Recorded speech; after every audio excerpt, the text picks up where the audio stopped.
সুপ্রিয় চাকরি প্রত্যাশী বন্ধু, আসসালামু আলাইকুম।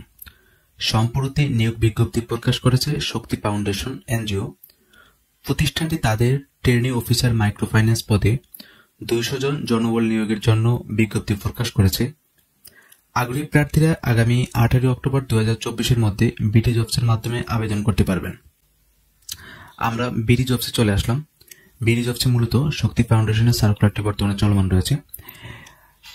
এই সার্কুলারে শুধুমাত্র বিডি জবস থেকে আবেদন করতে পারবেন। যাদের বিডি জবসে অ্যাকাউন্ট নেই তারা অবশ্যই বিডি জবসে অ্যাকাউন্ট করে নেবেন এবং অ্যাকাউন্টটা যেন অবশ্যই প্রফেশনাল হয়। যদি আপনার বিডি জবসে প্রফেশনাল অ্যাকাউন্ট না থাকে তাহলে আপনাকে শর্টলিস্টেড করবে না। এজন্যই অবশ্যই আপনার সকল ইনফরমেশন দিয়ে প্রফেশনাল ভাবে বিডি জবসে একটি অ্যাকাউন্ট করে নেবেন। যদি আপনি অ্যাকাউন্ট করতে না পারেন তাহলে কোনো কম্পিউটার দোকান থেকে অথবা কোনো প্রফেশনাল কাউকে দিয়ে বিডি জবসে অ্যাকাউন্ট করে নেবেন। প্রতিষ্ঠানটির নাম হচ্ছে শক্তি ফাউন্ডেশন ট্রেনি অফিসার মাইক্রোফাইন্যান্স মাঠ পর্যায়ের কাজের জন্য। সুতরাং বুঝতেই পারতেছেন এটি একটি সম্পূর্ণ ফিল্ড জব। মাইক্রোফাইন্যান্স তাদের কাজ হচ্ছে মূলত গ্রাহককে লোন দেওয়া এবং লোনের টাকা আদায় করা, এটা হচ্ছে কাজ। এছাড়াও আরো অন্যান্য অনেক কাজগুলো করতে হয়। অ্যাপ্লিকেশন ডেডলাইন হচ্ছে 18 অক্টোবর 2024। এই পদে শক্তি ফাউন্ডেশন 200 জন জনবল নিয়োগ দিবেন।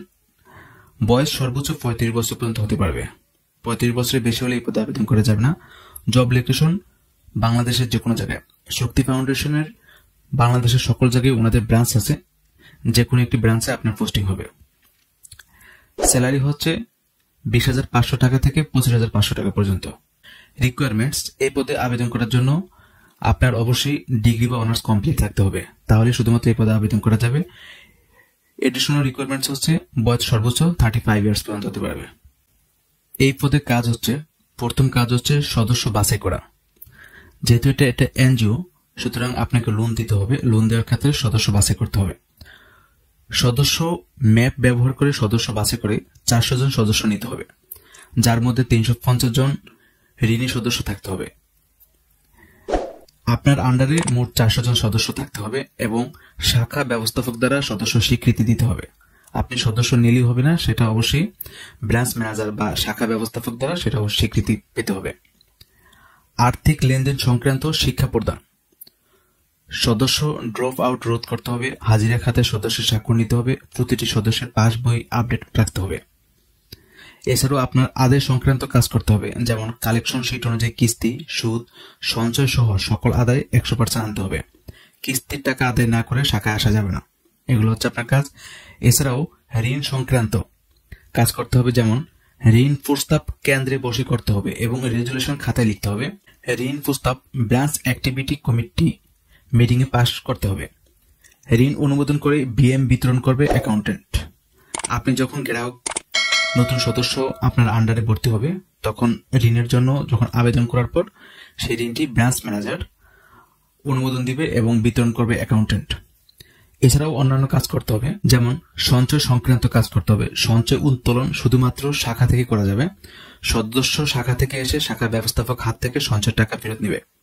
ওভারডিউ, কেন্দ্রের সদস্যদের থেকে ওভারডিউ আদায় করতে হবে। ওভারডিউ হচ্ছে ধরুন গ্রাহকের কিস্তির টাকা এই সপ্তাহে দিচ্ছে না বা পরের সপ্তাহে দিবে, বা এরকম করতে করতে 3-4 সপ্তাহ হয়ে গেছে গ্রাহক টাকা দিচ্ছে না, সেই টাকাগুলো আপনার আদায় করতে হবে। মোটামুটি এগুলি হচ্ছে শক্তি ফাউন্ডেশনের ট্রেনিং অফিসার পদের কাজ। স্যালারি এবং অন্যান্য সুযোগ সুবিধা। স্যালারির সাথে টিএডিএ পাবেন, মোবাইল বিল পাবেন, tour allowance, performance bonus, provident fund, weekly 2 holiday and gratuity.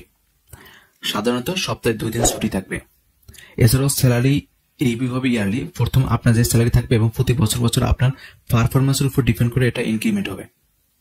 Lunch facility থাকবে। এছাড়াও ফেস্টিভ্যাল বোনাস থাকবে। প্রশিক্ষণকালীন মাসিক প্রশিক্ষণ ভাতা পাবেন 12,000 টাকা। চাকরিতে যোগদানের পর শিক্ষানিবাসকালে আপনি সর্বসাকুল্যে বেতন পাবেন 20,500 টাকা এবং মোটরসাইকেল চালালে আরো 1500 টাকা প্রাপ্য পাবেন। যখন চাকরিতে স্থায়ীকরণ করা হবে তখন সর্বসাকুল্যে বেতন হবে 25,500 টাকা। মোটরসাইকেল চালালে আরো 1500 টাকা প্রাপ্য পাবেন।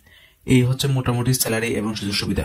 জব লোকেশন আগে বলে দিয়েছি, বাংলাদেশের যে কোনো জায়গায় কাজ করার মানুষের থাকতে হবে এবং এটি সম্পূর্ণ একটি full time job. Work plus work at office, অফিসে আপনি কাজ করতে পারবেন এবং ফিল্ডেও কাজ করতে হবে। এছাড়া এই পদে আবেদন করার জন্য কোনো এক্সপিরিয়েন্স প্রয়োজন নেই। যদি আপনার অন্য কোনো এনজিওতে কাজ করার এক্সপিরিয়েন্স থাকে সেক্ষেত্রে আপনি অগ্রাধিকার পাবেন। শক্তি ফাউন্ডেশনের ট্রেনি অফিসার মাইক্রো ফাইন্যান্স এই পদে আবেদন করার জন্য আপনাকে বিডি জবস থেকে আবেদন করতে হবে। আবেদনের লিঙ্ক ভিডিওর ডিসক্রিপশন বক্সে দেওয়া আছে, সেখান থেকে আপনি ক্লিক করলে সরাসরি এরকম একটা পেজে নিয়ে আসবে। দেন এখান থেকে অ্যাপ্লাই নাও এখানে ক্লিক করে আপনি আবেদন করতে পারবেন। এই হলো শক্তি ফাউন্ডেশনের ট্রেনি অফিসার পদের চাকরি নিয়োগ বিজ্ঞপ্তির মোটামুটি আলোচনা। আপনার যদি কোনো কিছু জানার থাকে তাহলে অবশ্যই কমেন্ট করবেন, আমি আপনার সকল কমেন্টে রিপ্লাই দিব। ওকে বন্ধুরা, ভালো থাকবেন, দেখা হবে অন্য কোনো একটি ভিডিওতে।